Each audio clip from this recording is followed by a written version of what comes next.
The millionaire's newborn twins were inconsolable on the flight, their cries unrelenting, until a 7-year-old girl took a surprising step and revealed a secret that visibly shook the millionaire. Share your location in the comments below so we can connect. And if this story resonates with you, please like and subscribe for more content.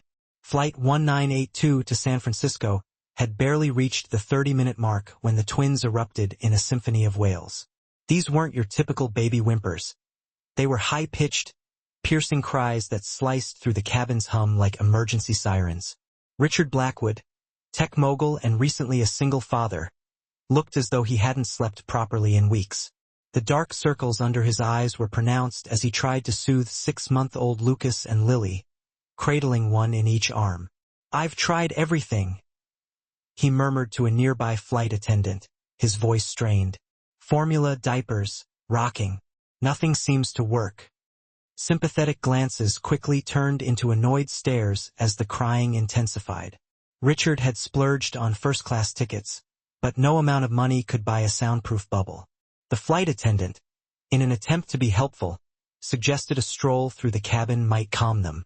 "Sir, we're experiencing some turbulence," another attendant called out as Richard, already unsteady, made his way down the aisle with a twin in each arm. It was then that he noticed her. A small girl, maybe 7 or 8 years old with copper-colored hair, sitting by herself in economy. She was observing him with curious green eyes that sparked a strange sense of familiarity within him. "Where are your parents?" Richard asked, raising his voice to be heard over the twins' incessant crying. The girl simply shrugged before standing up. "They're crying because they miss their mama's song." Richard froze, his brow furrowing. "What did you say?" "I know the song their mama sang to them," she replied matter-of-factly. "The one about starlight and angels." The color visibly drained from Richard's face, leaving him looking pale. "How could you possibly?" "Let me show you." The girl gently reached for baby Lily, and before Richard could object, she began to sing in a clear, sweet voice. "Starlight, star bright, angels watch you through the night. Close your eyes, drift away. I'll be here come break of day." The effect was immediate. Both twins grew quiet, their gaze fixed on the girl's face. Richard stumbled backward, sinking into an empty seat. "That's impossible," he whispered, his voice laced with disbelief. "That song was something my wife made up. She never sang it to anyone but the twins." "She sang it to me too," the girl said, her voice unwavering. "Who are you?" Richard demanded, his voice trembling. "Where are your parents?" "My name is Emma Bennett," she answered, "and I don't know where my parents are. The lady from Child Services was taking me to my new foster home, but she got sick in the bathroom." A flight attendant approached, concern etched on her face. "Sir, is everything okay? This child is traveling alone?" Richard said, unable to break his gaze from Emma's face. "And she knows something she couldn't possibly know about my wife." "Your wife, who disappeared a month ago," Emma added quietly. "Mrs. Vanessa Blackwood." The entire row of passengers fell silent, their eyes glued to the small girl who had not only silenced 2 wailing infants but also turned a billionaire as white as a sheet. "How do you know about my wife?" Richard whispered, his voice barely audible. Emma's eyes welled up with tears. "Because she saved me, and now I think she's in trouble." The emergency landing in Denver ignited a media storm. Richard Blackwood's name alone would have guaranteed headlines, but the addition of mysteriously quieted twins and a 7-year-old girl claiming a connection to his missing wife propelled the story to another level. It exploded across every news outlet. "Mr. Blackwood, I understand this is difficult," Detective Morgan said in the small airport security office, his tone professional. "But we need to understand what happened." Richard sat with the sleeping twins in a double carrier, while Emma quietly colored in the corner under the watchful eye of a social worker. "I told you everything," Richard said, his voice weary. "My wife, Vanessa, disappeared 4 weeks ago. No warning, no note. Security footage showed her leaving our San Francisco home at 2 a.m. Her car was found abandoned at Golden Gate Park the next day. No signs of a struggle. Just gone." Detective Morgan glanced at Emma. And you've never seen this child before? Never. But she knew Vanessa's private lullaby, word for word, melody exact. Simply impossible. The social worker approached. The flight attendant who was chaperoning Emma became violently ill shortly after takeoff. It appears to be food poisoning. She's being treated at Denver Memorial. What about Emma's records? Richard asked, his voice tight with anticipation.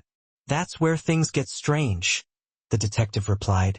Emma Bennett, age 7, was found wandering alone outside a gas station in Reno 3 days ago. No identification, just her name. She says she's from Sacramento, but couldn't provide an address. Child Services was transferring her to a foster family in San Francisco while they investigate. I want to talk to her, Richard insisted, his gaze fixed on Emma. Mr. Blackwood, with all due respect, my wife is missing. This child knows things only Vanessa would know. I need 5 minutes. The detective reluctantly nodded. Richard approached Emma, kneeling beside her. Emma, how do you know my wife's song? Emma set down her crayon. She sang it to me at the cabin. What cabin?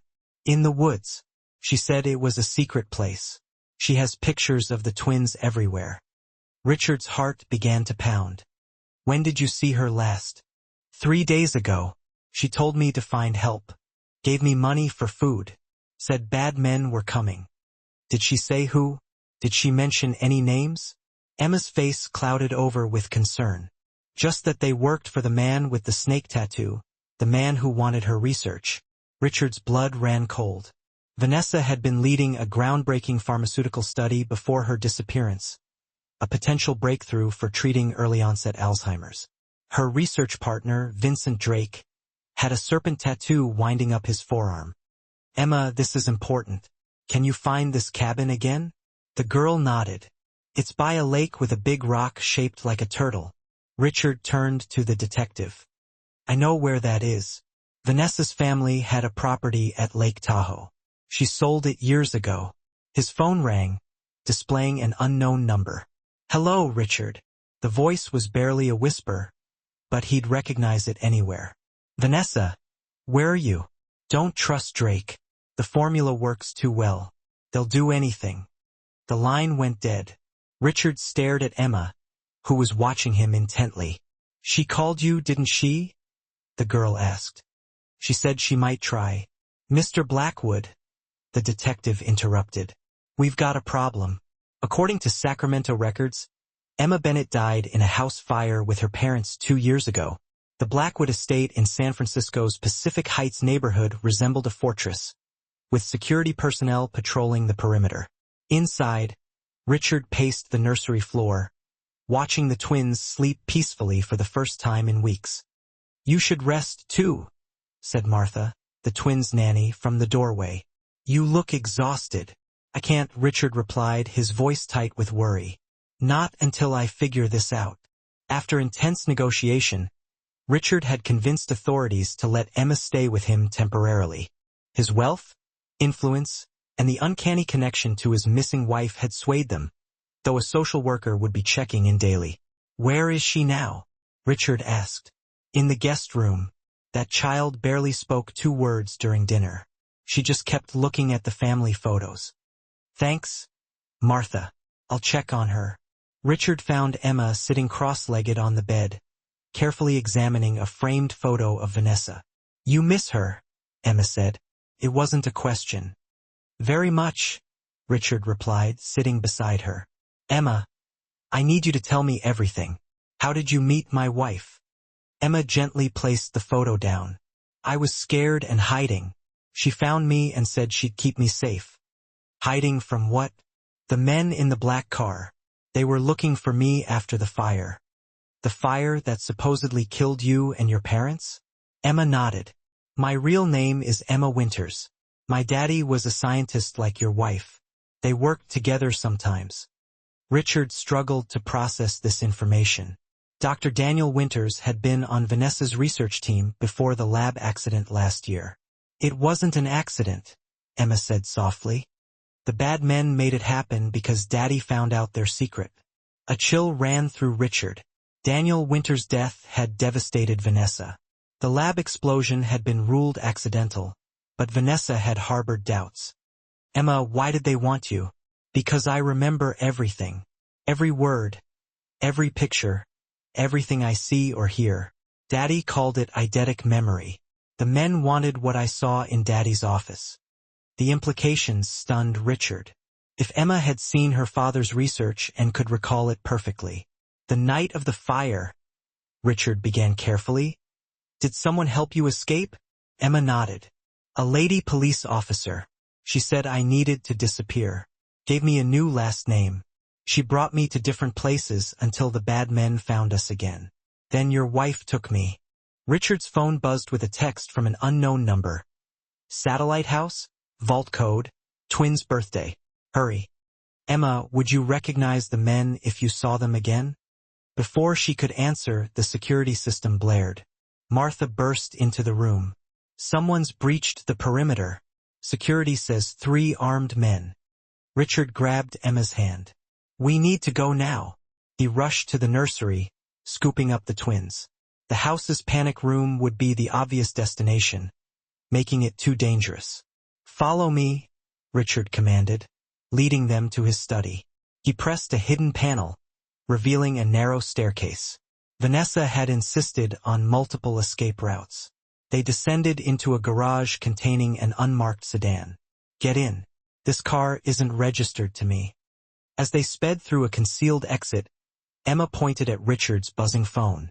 "Your wife said they can track those." Richard immediately tossed the phone out the window. "How do you know that was Vanessa texting?" "Because Satellite House is what she called the cabin. She said, if anything happened, I should tell you about it."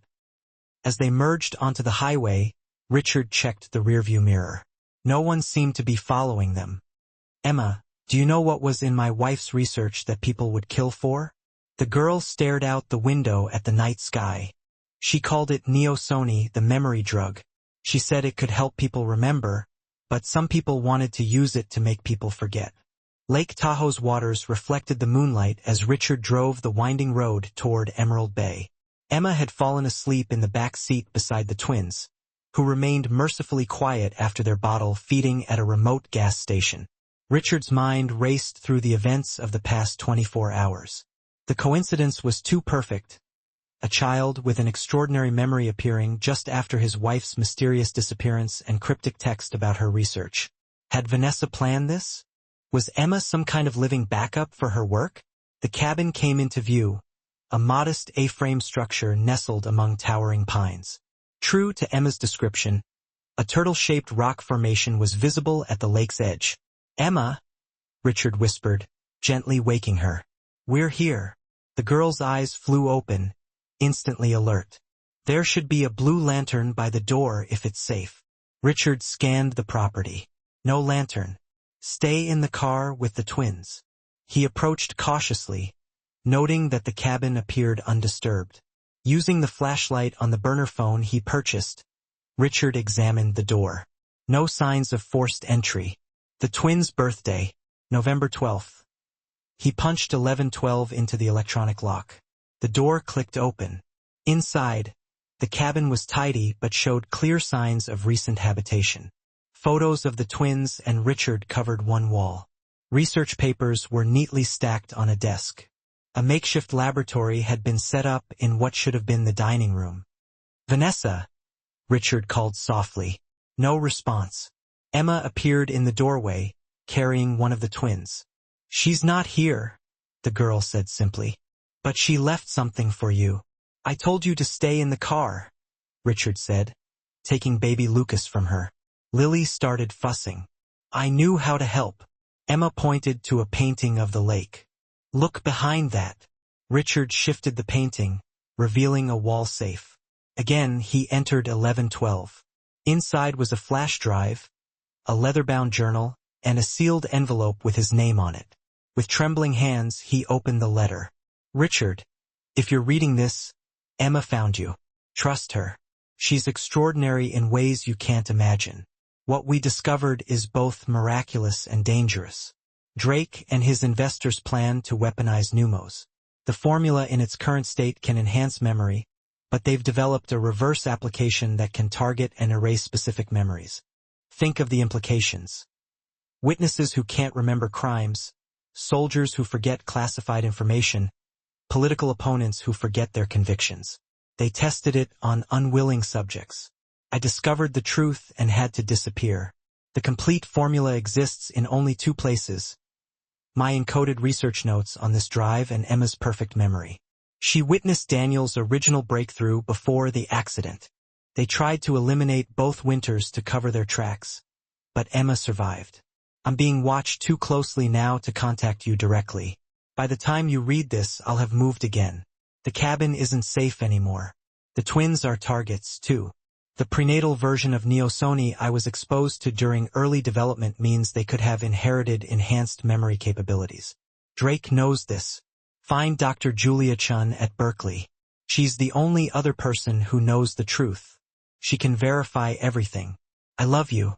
Protect our children. All 3 of them. Emma needs you as much as you need her. Always yours, Vanessa. Richard looked up at Emma, who was gently rocking Lily. You knew all of this, he said. You've been carrying my wife's research in your head. Emma nodded solemnly. Some of it. Your wife said I shouldn't tell anyone until I found you. A floorboard creaked from the back room. Richard instinctively pulled Emma and the twins behind him. Vanessa, he called. The silence stretched for several seconds before a familiar voice responded. Hello, Richard. I see you've met our insurance policy. Vincent Drake stepped into the room, a pistol held casually at his side. I'm afraid I'll need that flash drive. And the girl. How did you find us? Richard demanded, positioning himself between Drake and the children. Drake's snake tattoo seemed to writhe in the dim light as he flexed his arm. Predictable, Richard. Your wife's favorite place. The moment our surveillance picked up activity on this property, I knew. Where is Vanessa? Safe. For now. Drake gestured with his gun. The flash drive, please, and then we'll discuss your family's future. Richard's mind raced. Drake was alone, which was unusual for a man who typically traveled with security. Was he bluffing about Vanessa? I want proof she's alive, Richard said, slipping the flash drive into his pocket. Drake smiled coldly. Check your burner phone. I sent something while you were reading your wife's melodramatic letter. Richard pulled out the phone. A video message showed Vanessa in what appeared to be a hotel room, today's newspaper visible beside her. The children, Richard? Vanessa said on screen, her voice steady but her eyes conveying fear. They're all that matter. Drake extended his hand. The drive now. Emma tugged on Richard's sleeve. He's lying, she whispered. Look at the newspaper. The crossword puzzle is filled in with my handwriting. Richard squinted at the video. The girl was right. The distinctive childish letters were visible in the puzzle squares. Clever girl, Drake said. Vanessa said you noticed everything. That's what makes you so valuable. Where is she? Richard demanded. Probably watching this cabin right now, Drake replied. Your wife is resourceful. She escaped our facility last week, taking our most promising test subject with her. He nodded toward Emma. Did she tell you what makes the girl special? Not just her memory, but her immunity to the erasure effects. We need to understand why. Baby Lucas began to fuss. Drake's eyes narrowed at the sound. And the twins. Fascinating subjects. Prenatal exposure created some unexpected mutations. Their brain scans show extraordinary development in the hippocampus. Richard felt sick. You've been monitoring my children since conception. Vanessa's pregnancy was the perfect opportunity to observe long-term effects. She didn't know she was part of the study until recently. A noise outside drew Drake's attention momentarily. Richard seized the opportunity, lunging forward and knocking the gun from Drake's hand. They crashed into the desk, sending research papers flying. Run, Emma! Richard shouted as he grappled with Drake. The girl grabbed Lily and rushed toward the door but hesitated. I can't leave you. Drake slammed his elbow into Richard's jaw, momentarily stunning him. Neither of you is leaving, Drake snarled. reaching for his weapon. A gunshot echoed through the cabin. Drake collapsed, clutching his shoulder. In the doorway stood Detective Morgan, weapon trained on the fallen man. SPD has been tracking Mr. Drake since your wife filed confidential evidence against his company last month, Morgan explained, keeping his gun aimed at Drake. We've been waiting for him to lead us to her. Richard gathered the twins and Emma close. Vanessa contacted you? Morgan nodded. She needed someone official she could trust. I've been working with her to build a case against Pharmac and their illegal memory experiments. Drake laughed despite his wound. You're too late. The auction is already arranged. Countries and corporations worldwide are bidding for Mimosin, the ability to selectively remove memories. It's worth billions. Where is my wife? Richard demanded. Drake's eyes gleamed with malice. She made a sacrifice play, traded herself for the girl's freedom. Very maternal of her.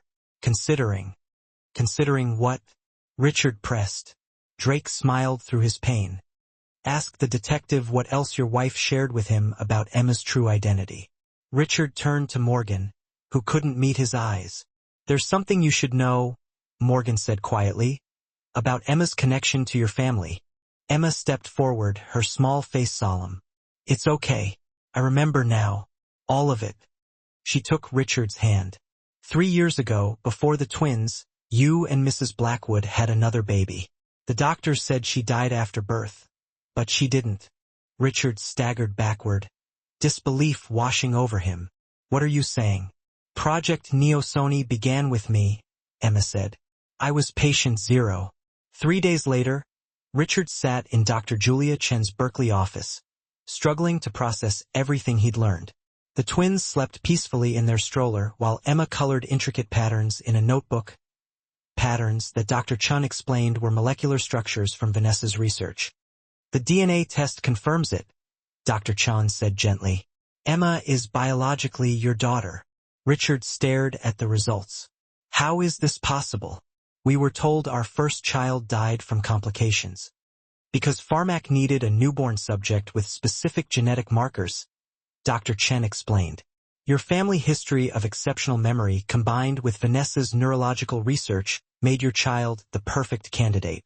So they stole our baby and faked her death. The rage in Richard's voice made the twins stir. Dr. Chun nodded grimly and placed her with Daniel Winters, their lead researcher, to raise as his own. He didn't know the truth at first. When he discovered Emma's origins and the unethical testing, he tried to expose them. That's when they arranged the accident. Richard watched Emma drawing complex chemical structures with perfect precision. And Vanessa discovered all this about a year ago? She recognized the connection when reviewing genetic data from the Mimosin trials. She couldn't confront Pharmac directly without endangering all of you. So she began gathering evidence while continuing her research. Why didn't she tell me? She was under constant surveillance. The pregnancy with the twins complicated everything. Pharmac was monitoring their development, too. After Daniel's death, she secretly established contact with Emma, planning to reveal everything once she had enough evidence to bring down Drake's operation. Richard remembered the journal from the cabin, filled with coded notes about Subject E and Operation Reclaim. And now Drake's people have her. Dr. Chen's expression darkened. Pharmac's investors are powerful people. The memory manipulation technology has military and intelligence applications worth trillions. They won't let her go easily. Detective Morgan said the FBI has taken over the investigation. Yes, but we need to be careful who we trust. Drake's connections reach into government agencies. Emma approached, holding up her notebook. I finished the sequence, she said.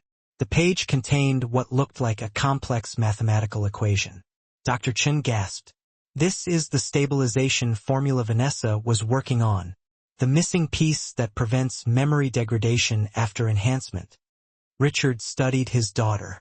The child he'd mourned as dead for 7 years now returned with an extraordinary gift and a direct link to his missing wife. Emma, do you remember where they might have taken Vanessa? Any details from conversations you overheard? Emma closed her eyes, her face scrunching in concentration. Dr. Drake talked about a place called the Lighthouse when he thought I was sleeping. He said it was where they'd finished the final phase. Dr. Chen's eyes widened. The Lighthouse is Pharmaca's private research facility on a small island off the California coast. It's officially a marine research station. Richard's phone rang. "Detective Morgan," a voice said without preamble. "We've got a lead." Maritime Patrol intercepted a Pharmac vessel heading to their island facility. They found research equipment but no personnel. The place had been evacuated, but they left something behind. "A recording for you." "What does it say?" "It's better if you hear it yourself." "I'm sending it now." Seconds later, Richard's phone chimed with a voice message. He put it on speaker. "Richard." Vanessa's voice was clear and strong. "If you're hearing this, you found Emma and learned the truth. I'm so sorry for keeping this from you. I thought I was protecting our family." She paused, emotion breaking through her composed facade. "Drake is taking me to the Singapore facility for the final demonstration to potential buyers. The auction is in 3 days. After that, I become a liability. They'll eliminate me. The twins and Emma will remain targets as long as Pharmac exists." Another pause. "Then remember our honeymoon, the question you asked me at sunset. That's where I've hidden everything they need. Emma will understand. I love you all. Find me." The message ended. Richard looked at Emma, who was already nodding. "The glass starfish," she said confidently. "From your honeymoon in Bora Bora. You asked Mrs. Blackwood to marry you again at sunset and gave her a glass starfish paperweight. She keeps it on her desk." Richard recalled the heavy blue glass ornament in Vanessa's home office. "How would you know that?" "She showed me pictures. Said it was her most precious possession because it reminded her that love can survive anything." Dr. Chun stood. "We need to get to your house. If Emma's right, Vanessa may have hidden something crucial inside that paperweight." As they prepared to leave, Richard knelt before Emma. "When this is over, if we find Vanessa." He struggled to find the right words. Emma met his gaze with eyes so like his own. "I remember being your baby," she said simply. "Before they took me, I remember your voice. You used to call me your little starfish." Richard pulled her into a gentle embrace, tears flowing freely now. "We're going to find your mother," he promised. "And then we're going to be the family we were always meant to be." As they walked to the car, Emma suddenly stopped. "Wait, there's something else. Something important about Singapore." "What is it?" Richard asked. "Emma's." His face lit up like a Christmas tree. "The twins' doctor. He had a Singapore phone number, 28 minutes and 37 seconds, saved in his contacts. I'd seen it when he'd left his phone on the counter during the twins' checkup." Richard froze, stunned. Dr. Mercer had been treating the twins since they were born. Vanessa had specifically insisted on him because Pharmac had placed him there. Dr. Chun whispered, her voice tight with suppressed anger. "He's been monitoring the twins all along." "Which means," Richard said, the implications dawning on him, "he might know exactly where they're taking Vanessa."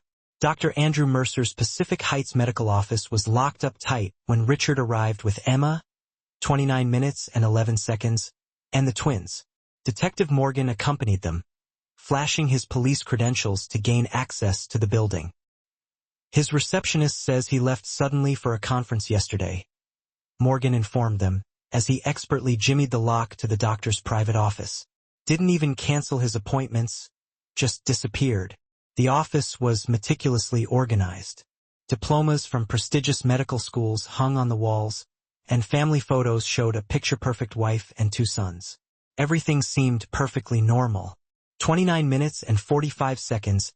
"Check for hidden compartments," Richard instructed, beginning to examine the desk drawers. Vanessa wouldn't have trusted him without a very good reason. Emma wandered over to the bookshelf, her fingers tracing across the spines of medical textbooks until she stopped at a thick volume on pediatric neurology.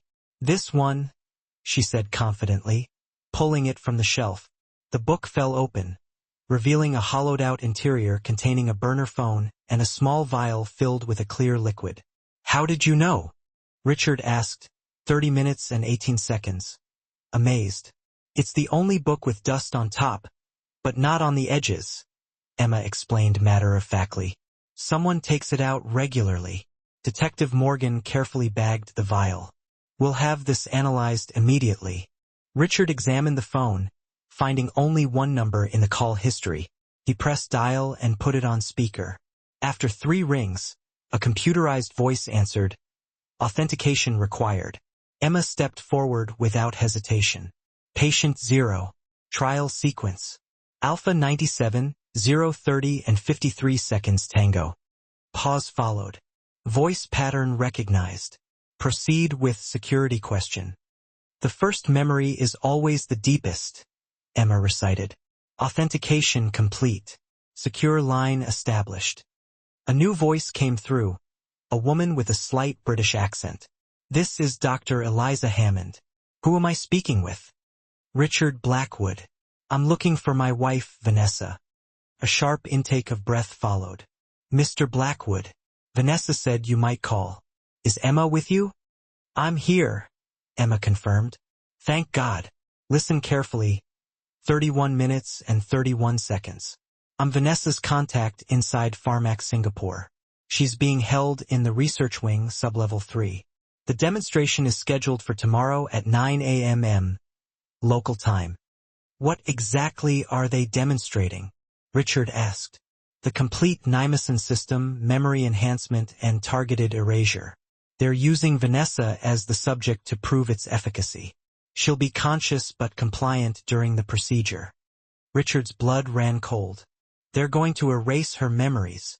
Worse, she continued, 32 minutes and 6 seconds.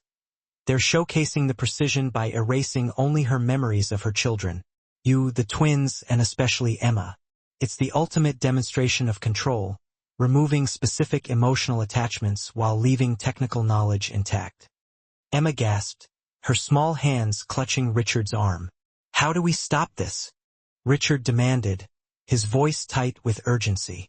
Vanessa anticipated everything. Find the starfish.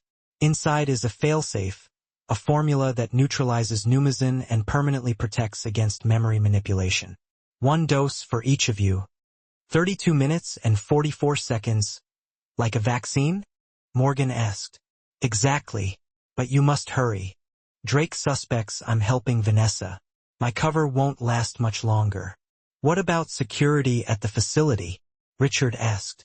I can get you access cards, but you'll need a diversion to reach sublevel 3 undetected. When can we meet? Singapore Changi Airport. Terminal 3, 6 a.m. Tomorrow. Look for a woman in a red scarf at the coffee shop. The password is Starlight Angels. The line went dead. Richard turned to Morgan. I need to get to 33 minutes and 21 seconds Singapore immediately. I've already contacted FBI International Operations, Morgan replied.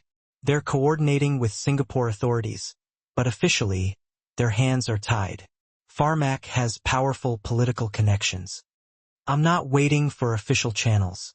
My private jet can have us there in 16 hours. Us? Morgan raised an eyebrow. I need someone I can trust, Richard said. And Emma comes too. She's the key to everything. Absolutely not, Morgan protested. Taking a child into a dangerous operation. 33 minutes and 58 seconds. I have to go, Emma interrupted firmly. Mom left clues only I would understand. And I'm the only one who knows the override codes for the Minimosity delivery system. Morgan looked conflicted. This is highly irregular. Welcome to my life this past week, Richard said grimly. He turned to Emma. Are you sure about this? Could be dangerous. Emma nodded solemnly. She's my mom too, and she saved me. Now it's my turn to save her. As they prepared to leave, Richard's phone chimed with a 34 minutes and 33 seconds message from Dr. Chan. Analyze the glass starfish. Contains microcapsules of synthesized compound. Formula matches what Emma drew. For doses. Bringing it to you now. Richard knelt beside Emma. Your mother planned this all along. She knew you'd find me. She told me I would, Emma said simply. She said, Your father will move heaven and earth once he knows the truth.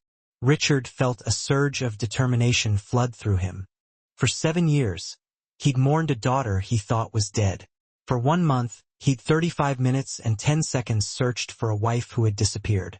Now, with both twins secured in their carrier and Emma holding his hand, he would fight to reunite his family completely. Dr. Mercer will be expecting us to follow this lead, Morgan cautioned as they headed for the door. Good, Richard replied, his jaw set, because I want Drake and everyone involved to know I'm coming. By the time I'm done, there won't be a pharmacate left to threaten my family. As they stepped outside, Emma suddenly 35 minutes and 41 seconds tensed. The black car, she whispered, pointing to a sedan parked across the street. It's the same one from before. Morgan instinctively reached for his weapon, but before he could draw it, the car's engine roared to life. Instead of driving away, however, it accelerated directly toward them. 16 hours later, Richard stared out the window of his Gulfstream jet as it began its descent into Singapore. The city's spectacular skyline glittered against the dawn sky, a stark contrast to the darkness he felt 36 minutes and 17 seconds within. The car attack outside Dr. Mercer's office had been a near miss. Detective Morgan's quick reflexes had saved them, pushing Emma and Richard out of the vehicle's path, while an undercover FBI agent who had been monitoring them shot out the tires. The driver had swallowed a cyanide capsule before they could question him. ETA 10 minutes, Mr. Blackwood, the pilot announced over the intercom. Richard nodded, turning to where Emma slept, curled up in a plush seat, her small face finally peaceful after hours of 36 minutes and 54 seconds tension. The twins were asleep in their travel bassinets, watched over by Martha, who had insisted on accompanying them.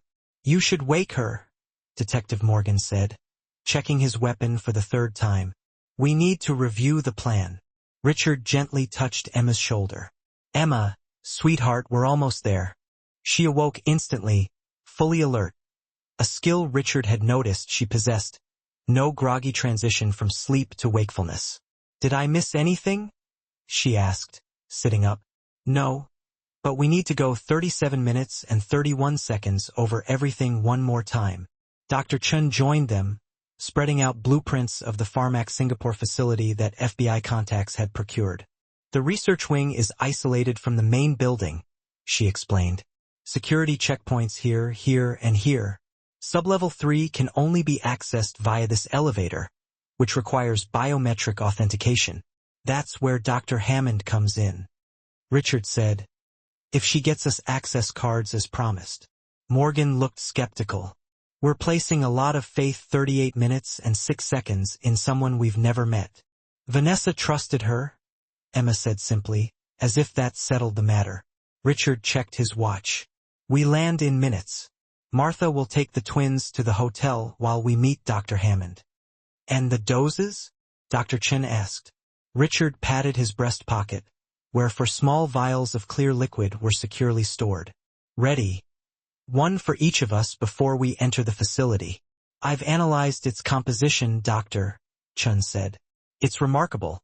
A neurochemical shield that 38 minutes and 42 seconds prevents external manipulation of memory pathways, while preserving natural memory function.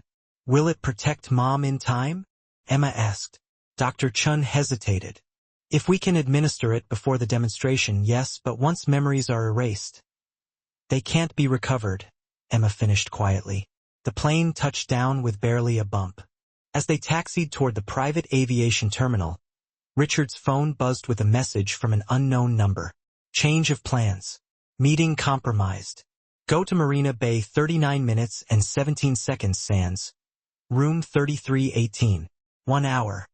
Richard showed the others. Could be a trap? Or Hammond had to change locations for her safety, Morgan countered. We don't have much choice. Within 30 minutes, they had cleared customs, Richard's wealth smoothing their path, and split up as planned. Martha took the twins to the Ritz-Carlton, while Richard, Emma, Morgan, and Dr. Chan headed to Marina Bay Sands in separate vehicles. The iconic 3-towered hotel dominated Singapore's skyline. Richard and Emma 39 minutes and 54 seconds took one elevator while Morgan and Dr. Chan took another, all converging on the 33rd floor from different directions. Room 3318 appeared ordinary. Richard knocked, keeping Emma slightly behind him with one hand and reaching for the small taser Morgan had provided with the other, the closest thing to a weapon he could legally carry. The door opened to reveal a petite woman with silver-streaked black hair and tired eyes. "Quickly," she urged them inside. Once the door closed, she studied Emma intently. "You 40 minutes and 30 seconds look so much like your mother," she said softly before turning to Richard. "Dr. Eliza Hammond. I've worked with Vanessa for nearly a year, helping document Pharmaca's illegal activities." "Where is she now?" Richard demanded. "Still in the research facility. They've moved up the demonstration to noon today, 7 hours from now. Drake somehow discovered our communication." "Dr. Mercer," Morgan guessed. Hammond nodded. "He's been Drake's informant from the beginning, monitoring the twins' 41 minutes and 4 seconds development and reporting directly to Singapore." "How do we get to Vanessa?" Richard asked. Hammond produced a small case containing access cards and a USB drive. "These will get you through the main security checkpoints. The drive contains a program that will trigger a fire alarm in the East Wing at precisely 11:30 a.m., creating your diversion." "And sublevel 3? Dr. Chen asked. "That's where we need Emma," Hammond said gently. "The elevator requires both an access card and a voice command that matches 41 minutes and 41 seconds authorized personnel, but Vanessa built in a backdoor, a specific sequence that overrides the system, designed to recognize Emma's voice pattern." All eyes turned to Emma, who nodded confidently. "I remember the code. Mom made me practice it like a song." Hammond continued, "Once you reach sublevel 3, you'll find Vanessa in the main laboratory. She'll be heavily guarded during preparation for the demonstration." "How many guards?" Morgan asked. "At least 4, plus Dr. 42 minutes and 16 seconds Drake and the technical team." Richard absorbed this information, his determination growing. "What about after we reach her? How do we get out?" "The service elevators here." Hammond pointed to the blueprint. "It leads to the loading dock. I'll have a vehicle waiting." "This seems too simple," Morgan said suspiciously. Hammond's expression darkened. "It won't be simple, Detective. This is merely the framework. Everything that can go wrong will, but it's the only chance Vanessa has." 42 minutes and 52 seconds Richard knelt before Emma. "You don't have to do this part. You can stay with Martha and the twins." Emma's chin lifted stubbornly. "I'm going. Mom needs me." Richard recognized the determination in her eyes, the same expression he'd seen countless times in Vanessa's. "All right, but you stay between me and Detective Morgan at all times." Hammond checked her watch. "One more thing you should know. The Nimacin formula has evolved. The latest version doesn't just erase memories. It can replace them with 43 minutes and 26 seconds artificial ones." "What does that mean for Vanessa?" Dr. Chun asked, alarmed. "It means," Hammond said gravely, "that after the demonstration, she won't just forget you all. She'll remember a completely different life, one that never existed." The Pharmac Singapore facility resembled a gleaming corporate headquarters more than a clandestine research lab. Situated on a small private island connected to the mainland by a heavily guarded bridge, its glass and steel structure reflected the tropical sunlight, projecting an image 44 minutes and 4 seconds of transparency that belied its true purpose. Richard adjusted his tie, the weight of Dr. Hammond's access card heavy in his pocket. Beside him, Emma sat quietly in the back of the taxi, dressed in a private school uniform Hammond had provided as part of their cover. "Remember," Richard said softly, "you're my daughter visiting my workplace for a school project. Stay close to me." Emma nodded, her eyes fixed on the approaching security checkpoint. "I'm not scared." 44 minutes and 38 seconds, she said, though her small hand reached for his. "Good," Richard replied, squeezing her fingers gently. "Because I'm terrified enough for both of us." Their taxi stopped at the checkpoint. Richard presented the forged ID badge identifying him as Dr. Richard Bennett, neurochemical researcher. The guard scanned it, then peered at Emma. "Family Day isn't until next week," he noted, consulting his tablet. Richard produced a letter on Farmer Tech letterhead. "Special permission. My daughter's school 45 minutes and 11 seconds project on pharmaceutical development. Approved by Dr. Mercer himself." The mention of Mercer's name worked as Hammond had predicted. The guard nodded and waved them through, barely glancing at Emma's fake school ID. Once inside the main lobby, Richard checked his watch. 10:45 a.m. 45 minutes until the diversion. Detective Morgan and Dr. Chun would enter separately at 11:15 using different credentials. "Phase 1 complete," Richard murmured as they took the main elevator to the second floor. From there, they would 45 minutes and 48 seconds follow Hammond's mapped route to the research wing. The facility's interior was clinically pristine: white walls, polished floors, and glass-walled laboratories where scientists worked on projects far more innocuous than Nimacin. Security cameras tracked their movement, but Hammond had assured them that their path avoided the most closely monitored areas. "Dad?" Emma whispered, slipping naturally into her role. "I need the bathroom." Richard tensed. This wasn't part of the plan, but refusing would 46 minutes and 21 seconds draw attention. "Of course, sweetheart." They found a restroom near the cafeteria.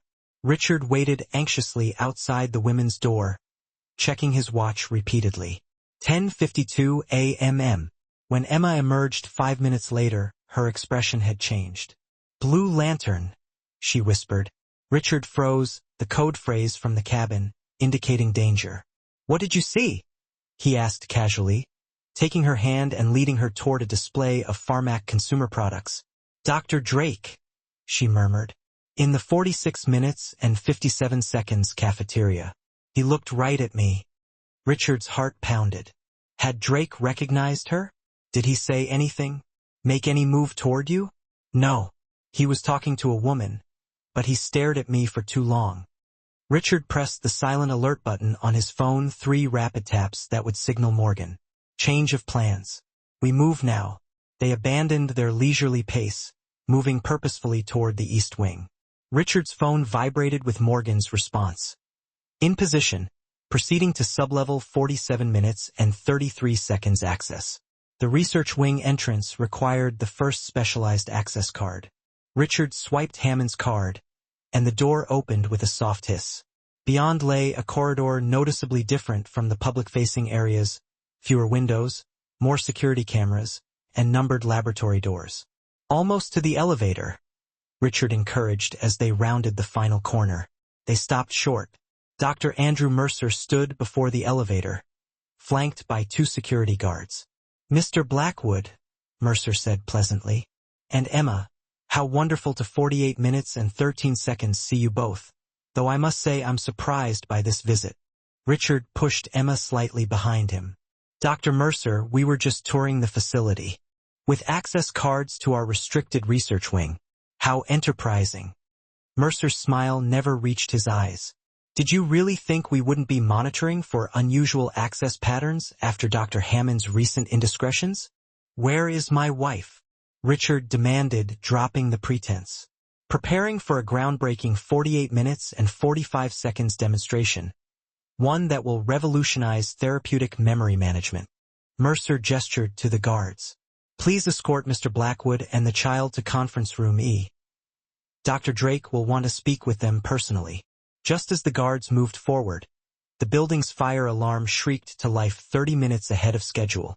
Sprinklers activated, drenching everyone in seconds.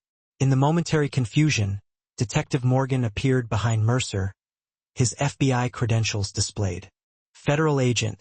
49 minutes and 20 seconds. Everyone stand down." The guards hesitated, caught between conflicting authorities. "This is a private foreign facility," Mercer snapped. "You have no jurisdiction here. I have enough to detain you while Singapore authorities investigate multiple kidnapping charges," Morgan countered. While they argued, Emma tugged Richard toward the elevator. In the confusion and blaring alarms, she swiped Hammond's card and placed her palm on the biometric scanner. Emergency Protocol Alpha Child Starlight 97, she said clearly, her 49 minutes and 57 seconds voice somehow carrying over the din. The elevator doors opened. Richard pulled Emma inside just as one of the guards noticed their movement. "Stop them!" Mercer shouted. Morgan positioned himself between the guards and the elevator, buying precious seconds as the doors closed. "Detective Morgan," Emma whispered, watching him disappear from view. "He'll be okay," Richard assured her, though he wasn't certain. "He's doing his job so we can do ours." The 50 minutes and 30 seconds elevator descended rapidly to sublevel 3. Richard removed the vials from his pocket, uncapping one. "Drink this now," he instructed Emma. She swallowed the clear liquid without question, then watched as Richard did the same. "Will it work fast enough?" she asked. "Your mother designed it. I trust it will." The elevator slowed, then stopped. As the doors opened, Richard braced himself for armed resistance. Instead, they found an empty corridor, eerily silent compared to the chaos above. "This way," Emma said 51 minutes and 6 seconds confidently, leading him toward a set of double doors marked Laboratory 3A. "Mom is in there. I can feel it." The laboratory was a sterile environment of gleaming metal and glass. Complex equipment lined the walls, monitors displaying brainwave patterns, for stands with bags of clear liquid, and in the center, a reclining medical chair that resembled something between a dentist's chair and an astronaut's seat. Vanessa Blackwood sat motionless in that chair, electrodes attached to her temples, her 51 minutes and 42 seconds eyes closed. She wore a simple white hospital gown, her dark hair pulled back in a neat ponytail. Despite the clinical setting, she looked peaceful, unnaturally so. "Mom!" Emma rushed forward before Richard could stop her. Vanessa's eyes opened slowly. She blinked at Emma with no recognition. "Hello," she said pleasantly. "Are you lost, little girl?" Richard felt his heart shatter as he approached cautiously. "Vanessa, it's Richard." She studied him with clinical 52 minutes and 18 seconds detachment. "You seem familiar, but I can't place you. Are you with the research team?" "They've already started the procedure," came a voice from behind a glass partition. Dr. Vincent Drake emerged, his arm in a sling from Morgan's gunshot wound. Not the full erasure yet, just a temporary suppression to ensure her cooperation during preparation. "Reverse it," Richard demanded. "Now," Drake chuckled. "Or what? You've walked into a secure facility with no leverage and no escape plan." He gestured around the 52 minutes and 53 seconds empty lab. "I've dismissed the technical staff for now. Just us and a fascinating family reunion." Emma approached Vanessa again, more cautiously. "Mom, it's me, Emma, your daughter." Vanessa smiled politely. "I don't have children. I think you're confused." "The memory suppression is targeted," Drake explained with clinical pride. "She remembers her scientific work perfectly. Ask her about molecular neuropharmacology, and she'll give you a brilliant lecture. But her personal memories, husband, 53 minutes and 33 seconds children. Her investigation against us, those are temporarily inaccessible." "You monster," Richard growled. "Visionary," Drake corrected. "Imagine a world where traumatic memories can be selectively removed. Soldiers returning from war without PTSD. Victims of assault freed from their nightmares. Of course, there are other applications. 2 witnesses who can't testify because they no longer remember the crime. Political dissidents who forget their convictions. The market potential is unlimited." Emma had taken 54 minutes and 10 seconds Vanessa's hand, studying her mother's vacant expression. "You won't win," she said with quiet certainty. Drake regarded her with genuine curiosity. "You're quite extraordinary, Emma. Patient 0, the perfect subject. Your brain adapted to mnemosiny in ways we never anticipated, developing immunity to memory manipulation. We've been trying to replicate that resistance for years." "Is that why you're doing this demonstration?" Richard asked, trying to keep Drake talking while he 54 minutes and 43 seconds assessed their options. "To show we can overcome that resistance." "Precisely." Vanessa's breakthrough was figuring out how to penetrate even adapted neural pathways like Emma's. Once we demonstrate that on Vanessa herself, a subject with significant exposure to the compound, our buyers will be satisfied that no one is immune. During this exchange, Emma had been whispering to Vanessa, still holding her hand. Richard noticed Vanessa's eyes beginning to show confusion. The full procedure begins in 55 minutes and 18 seconds 20 minutes. Drake continued, checking his watch. Our guests are being escorted down as we speak. They're quite excited to... He stopped, noticing Vanessa's changing expression. What have you done? He demanded, striding toward Emma. Richard intercepted him, blocking his path. The antidote. Vanessa created it and we've all taken it, including her just now. Drake's eyes darted to Emma, who held up an empty vial. The doses Richard had carried, 55 minutes and 51 seconds plus the one Hammond had supplied for Vanessa.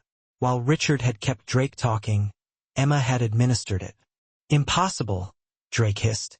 She's fully connected to the Neo-Sony delivery system, which you dismissed the technicians from monitoring, Richard pointed out.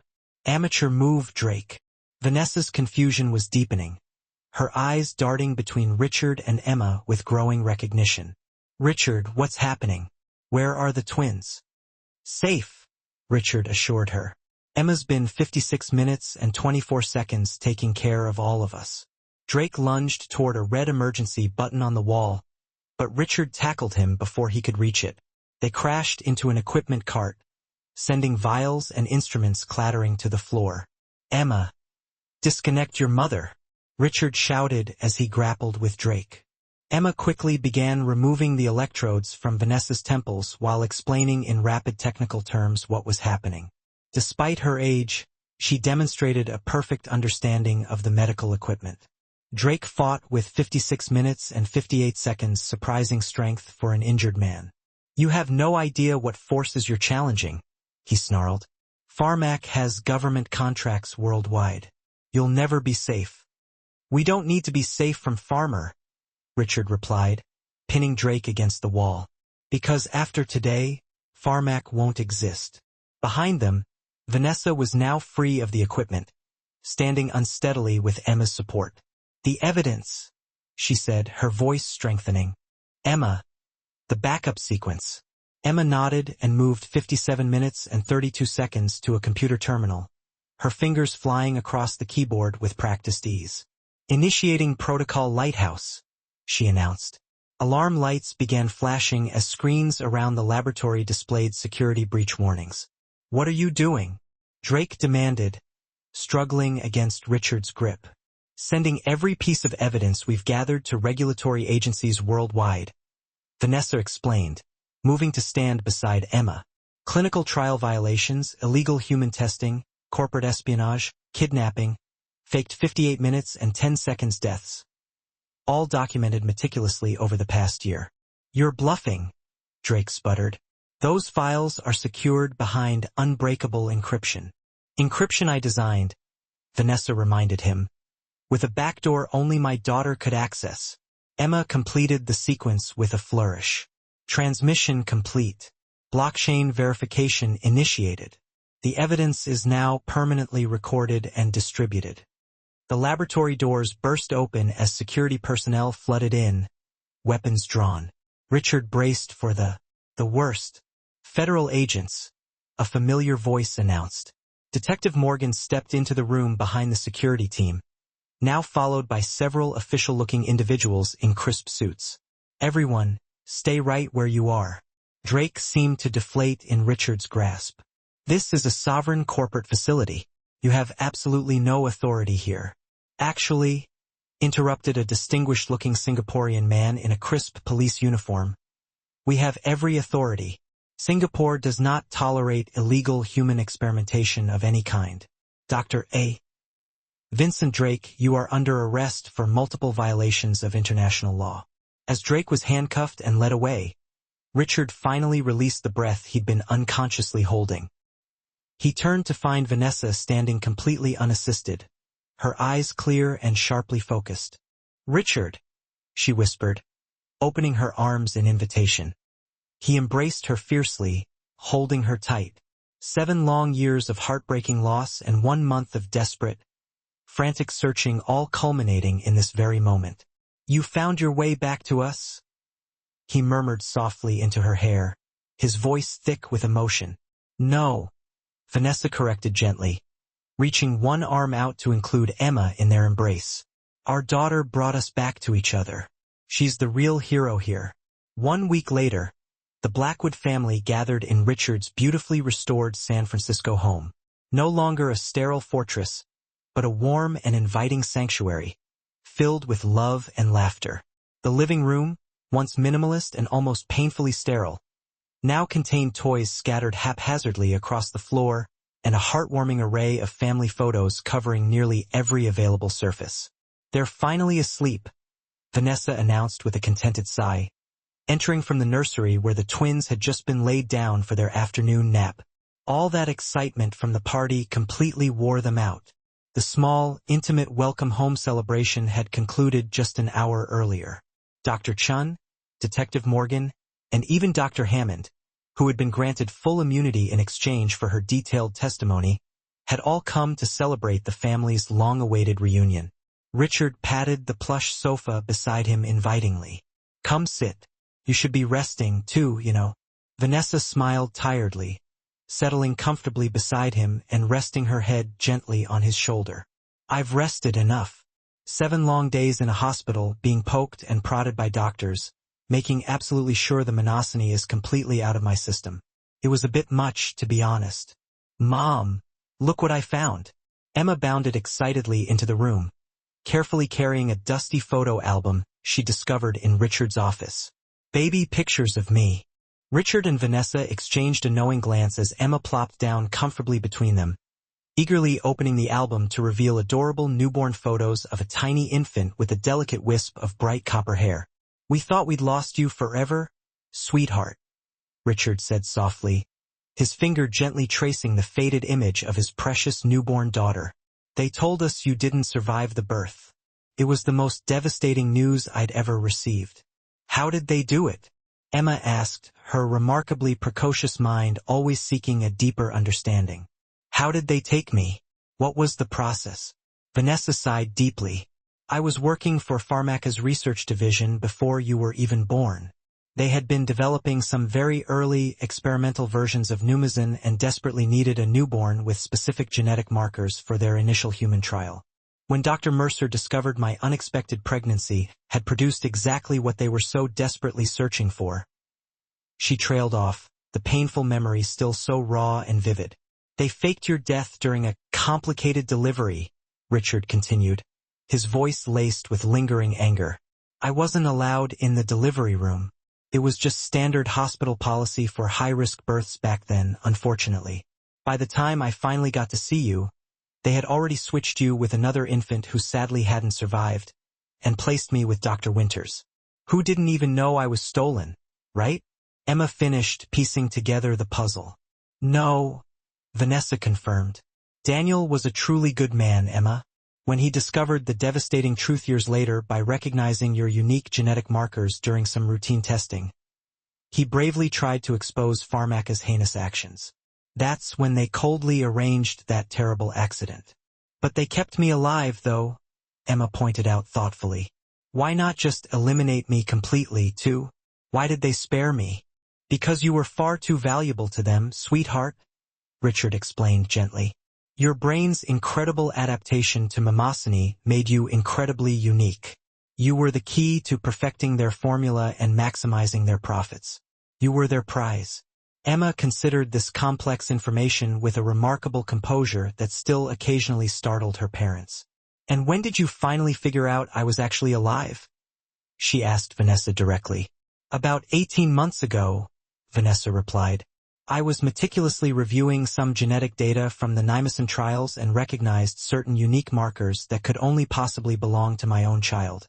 It then took me months of careful, secret investigation to confirm that you were indeed still alive and to painstakingly locate you. That's when you bravely contacted Detective Morgan, wasn't it?" Emma asked. Vanessa nodded in confirmation. "I desperately needed someone official that I could completely trust. Farmac had far too many deeply embedded connections in private security and various intelligence agencies. But you couldn't simply just take me and run, Emma reasoned, understanding the larger complexities. No, sweetheart. They would have hunted us relentlessly, forever, unless we completely and utterly dismantled their entire nefarious operation from the inside out. I needed irrefutable evidence, enough to bring down the entire organization, permanently. Richard gently squeezed Vanessa's hand. His eyes filled with admiration. So, you disappeared to gather all that crucial evidence, fully knowing they'd follow you instead of staying focused on the twins. And you ultimately found me in protective custody after the fire, didn't you, Mom? Emma added, continuing to connect the dots. But why didn't you tell Daddy right away? Because they were watching him constantly, Emma, Vanessa explained patiently. If Richard had shown even the slightest sign of knowing that I was secretly investigating them, or that you were alive, they would have moved swiftly and decisively against all of us immediately.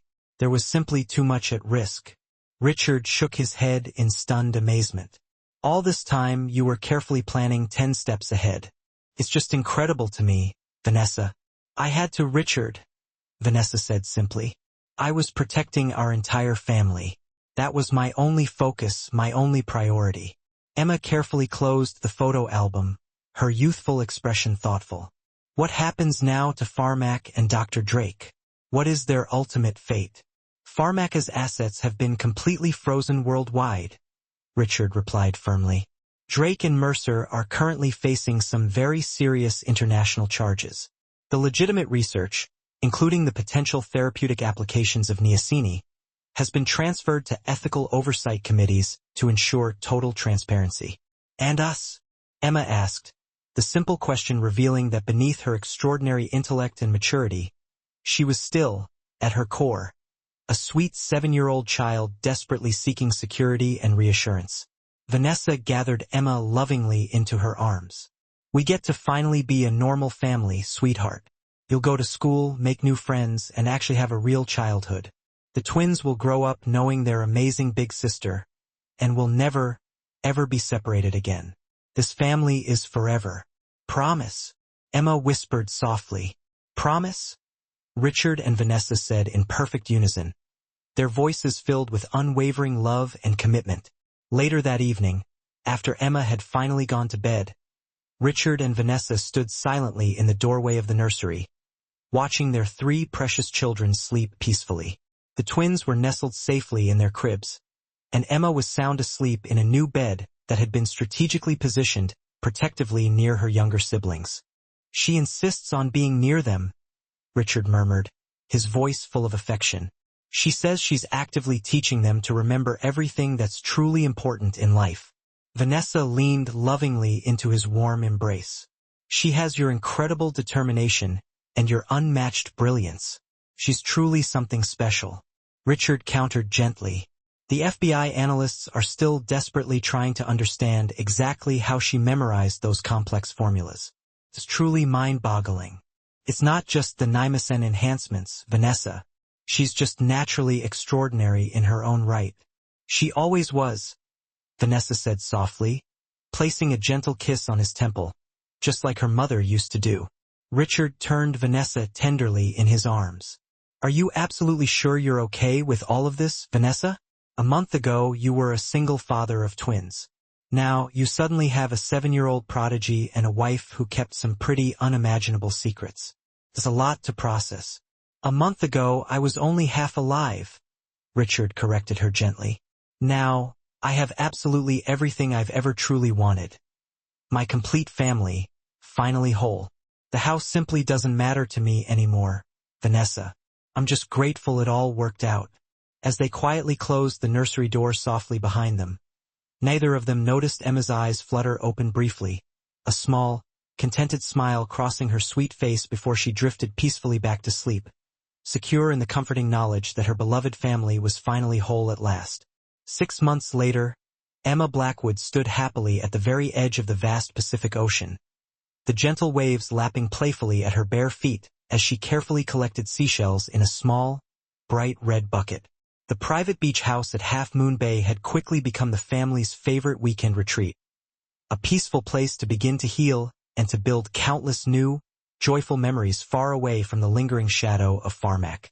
"Look what I found," she called out excitedly, holding up a perfectly formed sand dollar for them to see. Richard waved back from where he sat contentedly with the twins on a brightly colored beach blanket, patiently helping them stack an array of colorful, plastic blocks. At 1 year old, Lucas and Lily were rapidly developing their own very distinct and unique personalities. Lucas was incredibly methodical and observant, carefully studying everything around him. Lily, on the other hand, was incredibly adventurous and quick to burst into infectious laughter. Vanessa emerged gracefully from the beautiful beach house carrying a large tray of freshly squeezed lemonade. "Sunset in 15 minutes, she announced cheerfully. "Prime starfish hunting time, everyone." Emma grinned widely and ran eagerly to her mother, sand flying playfully from her feet.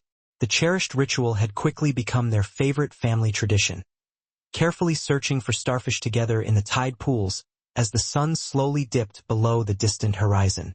"Race you to the rocks," Emma challenged playfully, already sprinting confidently ahead. Vanessa set down the tray of lemonade carefully and followed at a much more measured pace, smiling. Richard gathered the twins up gently, one securely in each arm, and joined the happy procession toward the rocky outcropping at the very edge of their property. "Careful on the wet stones, sweetheart," he cautioned gently as Emma scrambled expertly over the slippery rocks. "I'm always careful, Dad," she replied with the quiet confidence of a child who had already bravely faced far greater dangers than slippery rocks. They settled comfortably into their usual spots.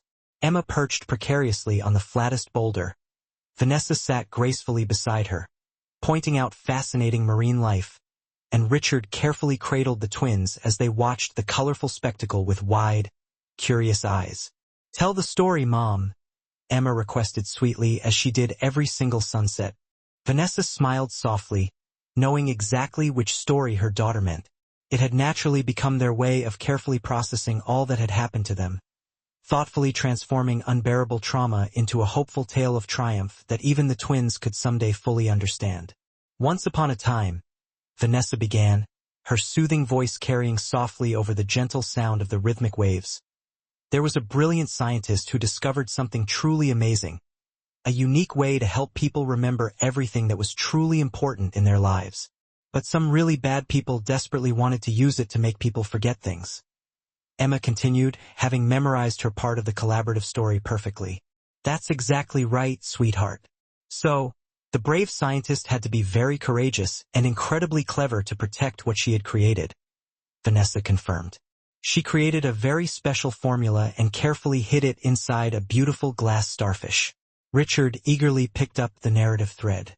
"And she found a very special little girl with the most extraordinary memory in the entire world.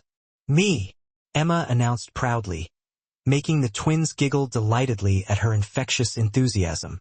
"You," Vanessa confirmed lovingly. "The bravest, smartest little girl who helped save her whole family."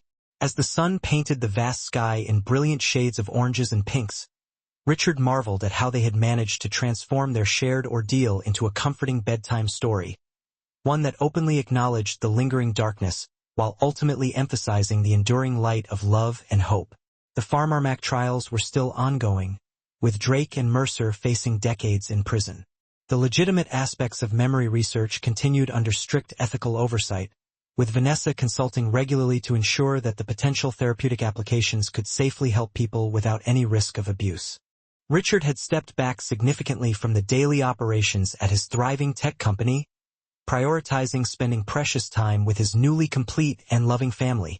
The relentless media frenzy had thankfully subsided, though Emma's extraordinary abilities remained a carefully guarded family secret.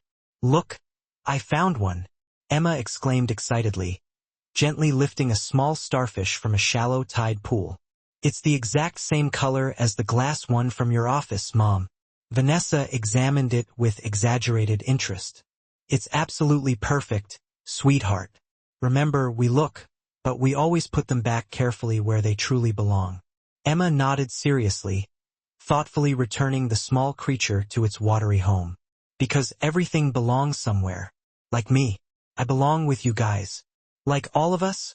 Richard said softly, shifting the twins in his arms so they could all watch the final, breathtaking moments of the stunning sunset together as a family.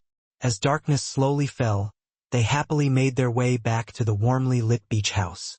Emma ran eagerly ahead, excited to record the day's discoveries in the special journal that Vanessa had thoughtfully given her.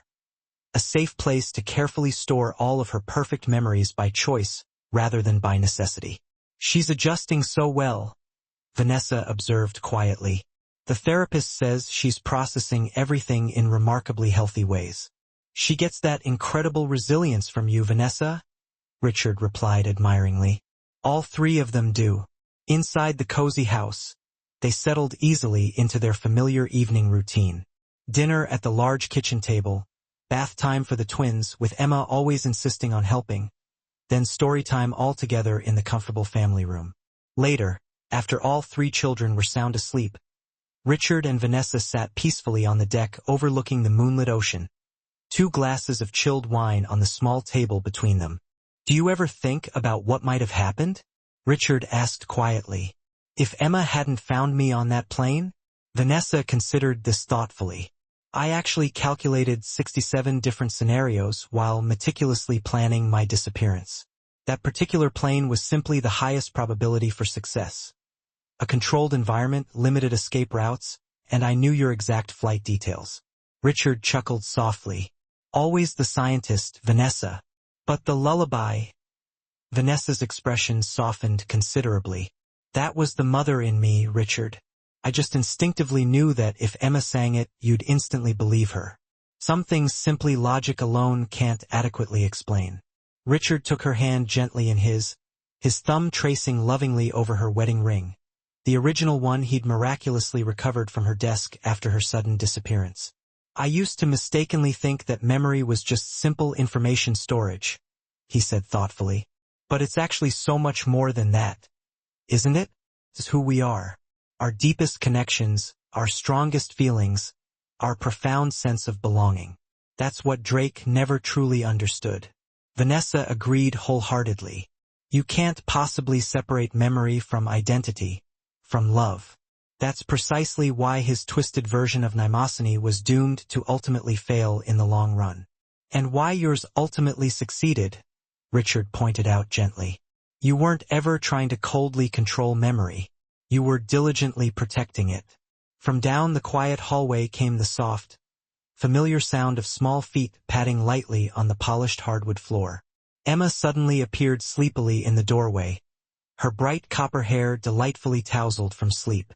I had the dream again, she said softly. The good one, where we're all together on the beach watching the stars. Vanessa opened her arms instinctively, and Emma climbed willingly into her lap, despite being almost too big for it now. That's not just a dream, sweetheart, Vanessa whispered reassuringly. It's a memory that we're making together right now.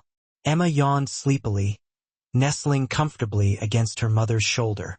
I like making new, happy memories so much better than remembering the old, scary ones. That's the wonderful thing about memories, sweetheart, Richard said softly, reaching out to smooth her hair. We get to carefully choose which ones to hold the very closest to our hearts.